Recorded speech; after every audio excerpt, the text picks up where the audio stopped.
Hello everyone, ये हमारे advertising management के यूनिट 1 का पार्ट 2 वीडियो है। यूनिट 1 का पार्ट 1 वीडियो आज मैंने डाल दिया है, जो कि डिस्क्रिप्शन के लिंक में मैं डाल दूँगा। अगर आपने वो वीडियो नहीं देखी तो ज़रूर देख लीजिएगा। तो हम इसे कंटिन्यू करते हुए अगला टॉपिक हमारा है फंक्शन ऑफ एडवर्टाइजिंग मैनेजमेंट। थोड़ा सा फंक्शन ऑफ एडवर्टाइजमेंट के बारे में देखेंगे। तो लिखा है advertising has become an essential marketing activity. Advertising एक मार्केटिंग एक्टिविटी है इन द मॉडर्न एरे में large scale production and several competition in the market. Advertising से हम कंपटीशन कर सकते हैं दूसरों से, कंपटीटर से मार्केट में, और अपने जो है प्रोडक्ट को बेच सकते हैं ज़्यादा। चलिए, इसमें हमारा फर्स्ट पॉइंट है प्रमोशन ऑफ सेल। तो इसमें क्या लिखा है, advertising promote the sales of goods and services by informing and pursuing the people to buy them. इसका मतलब ये हुआ कि एडवर्टाइजमेंट हमारे जो गुड्स होती हैं, जो सर्विसेज होती हैं, उनको प्रमोट करता है, उनको सेल करता है, और दूसरों को, कस्टमर को कन्विंस करता है कि वो ज़्यादा से ज़्यादा हमारे प्रोडक्ट को खरीदें। आगे लिखा है good advertisement campaign help in winning customer and generate revenue. एक गुड एडवर्टाइजमेंट सेल का मतलब ये होता है कि कैंपेन का मतलब ये होता है कि अगर हम अच्छे से एडवर्टाइजिंग करेंगे तो हमारे जो कस्टमर हैं वो बढ़ेंगे, और हमारी जो कंपनी का जो रेवेन्यू है वो भी बढ़ेगा, यानी कि हमारी जो प्रोडक्ट है वो ज़्यादा से ज़्यादा सेल होगी।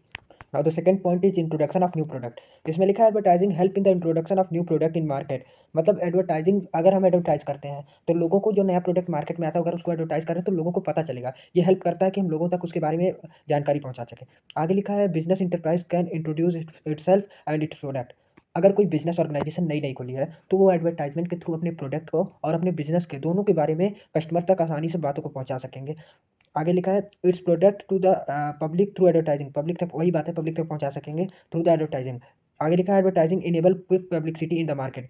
एडवर्टाइजिंग से क्या होता है कि अगर हम जितनी जल्दी चाहते हैं उतनी जल्दी हमारे कस्टमर बन जाते हैं, जल्दी से जल्दी। ये सबसे जल्दी फॉर्मूला होता है एक तरह से कस्टमर को अपनी तरफ अट्रैक्ट करने का, और इससे हम बहुत जल्दी पब्लिसिटी कर सकते हैं। हमारा नेक्स्ट पॉइंट है सपोर्ट टू प्रोडक्शन सिस्टम। इसमें लिखा है advertising facility large scale production. The business firm know that it will be able to sell large scale with the help of advertising. मतलब कि अगर कोई भी एक ऑर्गेनाइजेशन है तो उसे पता होता है कि अगर हम लार्ज स्केल प्रोडक्शन कर रहे हैं तो हम एडवर्टाइजिंग के थ्रू अपने सेल को प्रमोट कर सकेंगे, और ज़्यादा से ज़्यादा कस्टमर ले आ सकेंगे, और ज़्यादा से ज़्यादा रेवेन्यू जनरेट कर सकेंगे।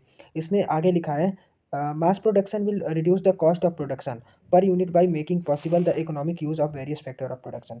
वही बात होगी कि अगर हम कोई भी चीज़, कोई भी रिसोर्सेज लाते हैं, उसमें खर्चा लगता है, और फिर हम एडवर्टाइजमेंट के थ्रू अगर नहीं बेच पाते हैं तो फिर ऑर्गेनाइजेशन लॉस में जाती है। तो ओवर कॉन्फिडेंट होते हैं ज़रूर कि हम अगर कोई भी प्रोडक्शन कर रहे हैं ज़्यादा से ज़्यादा, तो हम उसे ज़्यादा से ज़्यादा सेल भी कर सकेंगे एडवर्टाइजमेंट के थ्रू। एडवर्टाइजमेंट हमें बहुत सारी चीज़ों में हेल्प करता है। Next point is increase standard of living. तो इसमें देखेंगे advertisement educate the people about the product and their users. It is advertising which has help people in adopting new ways of life and giving up old habit. एक इसका एक बहुत ही बेहतरीन example हो सकता है, जैसे दूध के पैकेट आते हैं, दो दूध के पैकेट, एक अमूल आता है और एक हमारे पास मदर डेयरी आता है। दोनों के अलग अलग तरीके के एडवर्टाइजमेंट होते हैं। तो अमूल अपने कुछ और एडवांटेज बताता है और मदर डेयरी कुछ और बताता है, जिसको कंपेयर करके जो हमारे कस्टमर होते हैं, एजुकेटेड कस्टमर, वो उसके बारे में पढ़ते हैं, उसके बारे में एडवर्टाइजमेंट देखते हैं, और उसके बाद ही जाके वो मिल्क को खरीदते हैं। तो एडवर्टाइजमेंट से एक और फ़ायदा होता है, आप जितनी अच्छी एडवर्टाइजमेंट करेंगे उतना ही ज़्यादा आपको फ़ायदा होगा।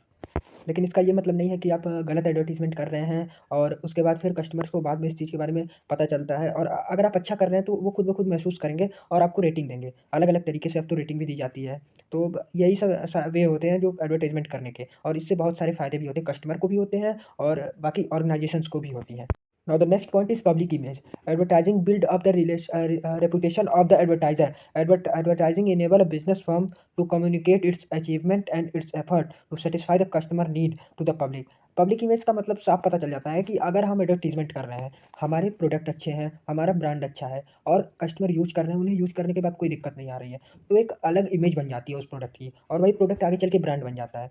तो हम कस्टमर की नीड्स को, वांट्स को अगर पहचान के हम प्रोडक्ट बनाते हैं और फिर एडवर्टाइजमेंट करते हैं, तो ये हमारे ऑर्गेनाइजेशन के लिए बहुत ही अच्छा रहता है। इससे हमारे फर्म की गुडविल की वैल्यू बढ़ती है, हमारे फर्म की रेपुटेशन बढ़ती है, और फिर से वही लास्ट पॉइंट कि हमारा जो है सेल और भी ज़्यादा, हमारे कस्टमर बढ़ते हैं और हमारा सेल और भी ज़्यादा होता है।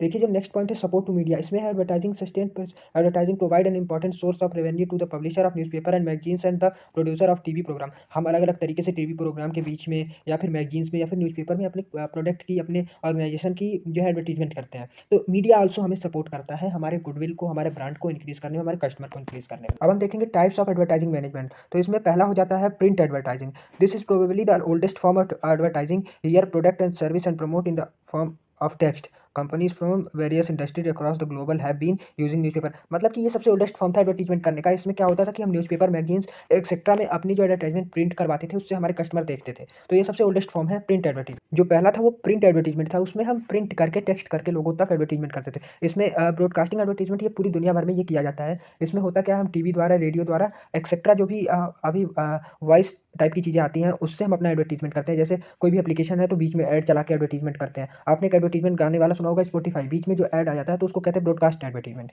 सेलिब्रिटी एडवर्टाइजमेंट, इसमें हम जैसे जो भी हमारे पॉपुलर सेलिब्रिटीज़ होते हैं, जैसे शाहरुख खान, सलमान खान, अक्षय कुमार एक्सेट्रा, जो भी और भी पॉपुलर सेलिब्रिटीज़ हैं, उनसे हम अलग अलग तरीके से एडवर्टाइजमेंट करवाते हैं, जिससे हमारा प्रोडक्ट ब्रांड बन सके और काफ़ी सारे कस्टमर आ सकें। नेक्स्ट है कवर्ड एडवर्टाइजमेंट। इसमें क्या होता है कि ये अलग अलग तरह का एक एडवर्टाइजमेंट होता है। जैसे हमारे सीरियल मूवीज़ आती हैं तो उसमें बीच बीच में, अगर मान लीजिए मैं एक फॉर एग्जांपल लेता हूँ, तो मान लीजिए एक सेवलॉन है। सेवलॉन अगर कोई सीरियल आ रहा है तो सीरियल में अगर किसी का हाथ कट जाता है या फिर कुछ कट जाता है तो सेवलॉन लगाते हैं और उसकी एडवांटेज को बताते हैं। तो ये एक अलग तरीके का एडवर्टाइजमेंट होता है, इसी तरीके से किया जाता है। और इसमें मतलब कोई एक्चुअल में एडवर्टाइजमेंट नहीं होता है कि किसी सेलिब्रिटी से या फिर कोई वो करवा के, नहीं, ये बीच बीच में ऐसे करवा दिया जाता है। सीरियल्स में, टीवी प्रोग्राम्स में ऐसे ही होता है ये। Now the next topic is की प्लेयर इन एडवर्टाइजिंग। तो इसमें जो चार तो मेन होते हैं, एडवर्टाइजर, एजेंसी, मीडिया और सप्लायर। तो आप इसको अच्छे से पढ़ लीजिएगा। बाकी और भी वीडियोस बाकी यूनिट्स की मैं डालूंगा। ये पहला यूनिट आपका कंप्लीट होता है, ये पार्ट 2 था। और आप ऐसे ही इसको शेयर करते रहिए। Thank you.